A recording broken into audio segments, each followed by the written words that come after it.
afternoon, Your Majesties. Welcome back to my YouTube channel. For those of you that are new here, welcome to my YouTube channel. I have another story time for you guys, but first things first, let's read one of my number one favorite subscribers, Erica Mez's story. She sent me a story, I think it was the day before, yesterday or the day before? Or was it Friday, May 15th? Whatever. Okay, so she said, "Oh my God, I got woken up by a loud thump today. It was around 9 a.m. I immediately jumped out of bed in a panic because I thought my dad fell down. Oh my gosh. I ran around the house looking, but no one was there. I even checked my mom's room, but her bed was done and it was empty. When I got back into my room to lay back down, I jumped back up again. To double check my mom's room just in case he was on the floor, but thankfully no one was there. Holy babe, I got so scared.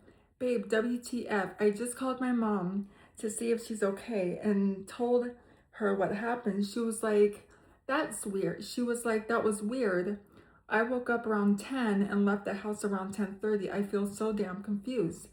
Even when I got back into bed, I got a really weird feeling like the energy was off. I even asked and told myself maybe this is a dream, but I swear to God it wasn't. I legit got up and ran twice. Oh my gosh. I told her no, it was like 9:30, 9:40 a.m. I got up twice and no one was there. And she was, no, that's way too early for me to leave. I'm literally shaking right now. These past 3 days, my dreams have been hella vivid. More vivid than usual. Whenever I wake up, my body is extremely exhausted, but I swear on my life this wasn't a damn dream. I'm gonna call my dad to see maybe he slammed the door when he left, or maybe a bin fell in my inventory room." Oh my gosh. Okay, what do you guys think of this? I think that's creepy as heck. Erica, babe, it could have been a dream. I don't know. Maybe it was a dream. What do y'all think? Let me know down in the comments. Maybe give her some advice. Ask her, like maybe tell her, like maybe explain what you think it could have been, because that's really odd and really strange. Okay, yeah. Okay, so that's her story. Now I'm gonna read you guys a story from Safari. Oh, I forgot to tell you, the stories I've been reading is called 50 Plus Scary Stories. So that's the website I am on. So this one is called The Hungry Doll. In the quiet village of Greymoor, nestled between rolling hills and thick forests, there was a tale whispered among the children, a tale of a doll unlike any other. The story was simple yet terrifying. Beware the hungry doll. They would say a small proclaimed figure with wide staring eyes and a mouth that seemed too big for its face. The doll, it was said, came to life at night, feeding on the souls of those who dared to neglect it. Oh my gosh, I never heard this one before. Sophie had always loved her dolls, me too. She had a collection of them, each one carefully placed on a shelf in her room. Their dresses magnificently arranged, their hair combed and braided. Her favorite was a rag doll with button eyes and a soft, stitched smile. But that changed one day when a package arrived from a distant relative, an aunt she had never met who lived far away in a place Sophie could hardly remember. Inside the package was the hungry doll. Sophie's first impression was one of awe. The doll was exquisitely crafted with a dress made of the finest silk and hair that shone like spun gold. Its proclaimed face was delicate, almost after like, with wide glassy eyes that seemed to follow her every move.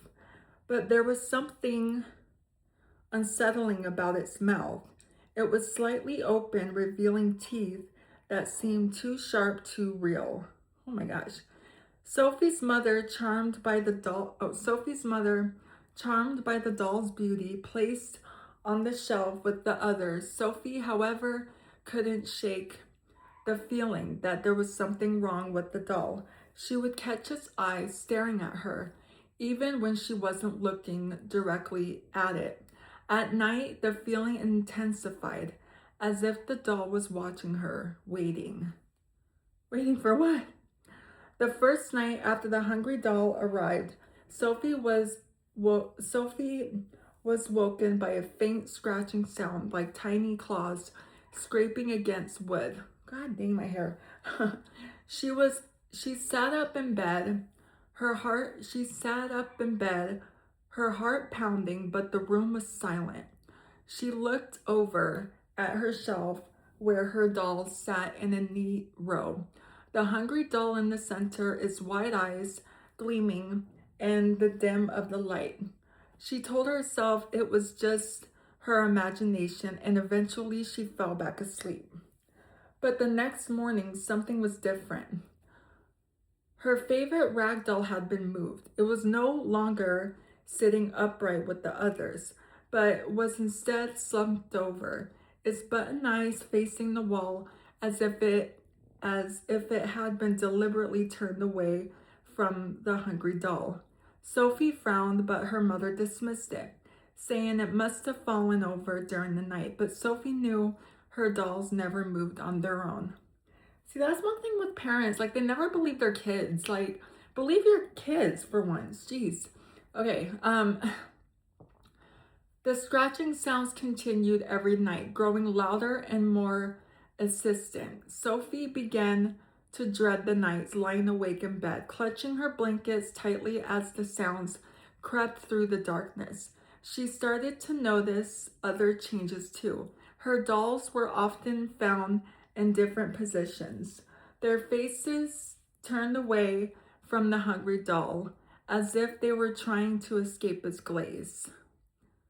Jeez. Sophie tried to ignore it, but the fear gone at her. She began to feel like a prisoner in her own room, unable to escape the doll's watchful eyes. She tried to move the hungry doll to a different shelf, but no matter where she placed it, its eyes seemed to follow her, always always waiting. One night Sophie awoke with a start, a cold sweat clinging to her skin. The room was deathly silent, the air thick with an oppressive stillness. She felt a presence in the room. Something dark and malevolent slowly turned her head towards the foot of her bed, and there it was, the hungry doll standing on her bed, its wide eyes gleaming in the moonlight that was filtered through the curtains. The doll's mouth began to open. Oh gosh. Slowly and deliberately, revealing sharp needle-like teeth that gleamed in the dim light. Sophie's breath caught in her throat, her body frozen with fear. She wanted to scream, to run, but her limbs wouldn't obey her. The doll began to move, crawling up the bed, its tiny hands clutching the blankets as it drew closer. In a voice that sounded like the rustling of dead leaves, the doll whispered, "I'm hungry." What do you mean you're hungry? Sophie's heart pounded in her chest as the doll crawled closer, its cold proclaimed hands reaching out to touch her skin. She felt a sharp pain as the doll's teeth sank into her, not tearing flesh, but something deeper, something more vital. It was as if the doll was draining her very life force, consuming her essence with every bite. Okay, that's another thing too. Like, what do you mean you're hungry? You're a doll. Dolls don't eat. Well, I guess, I'm just saying, like, dolls don't eat, right? Like, in general. I'm sorry, I keep touching my hair. take a shot every time I touch my hair. I'm just kidding. Don't do that. Okay. Anyway. Her vision blurred and a wave of exhaustion swept over her. The room grew darker, the world fading away as the doll continued its feast. Sophie tried to scream, but no sound came out.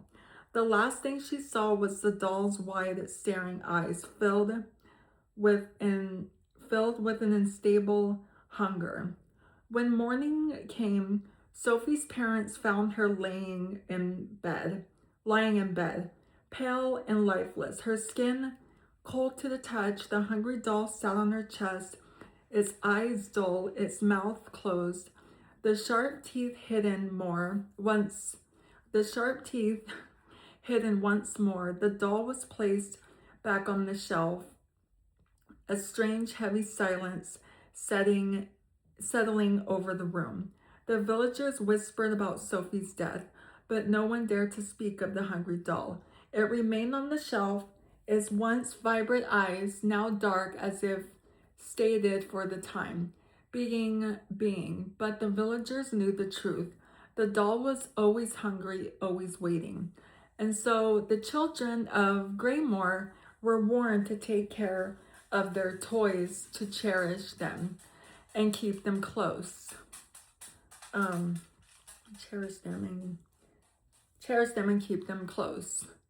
But the hungry doll remained, watching its perch, its hunger growing with each passing day, waiting for the next child to come along to love it and become its next meal.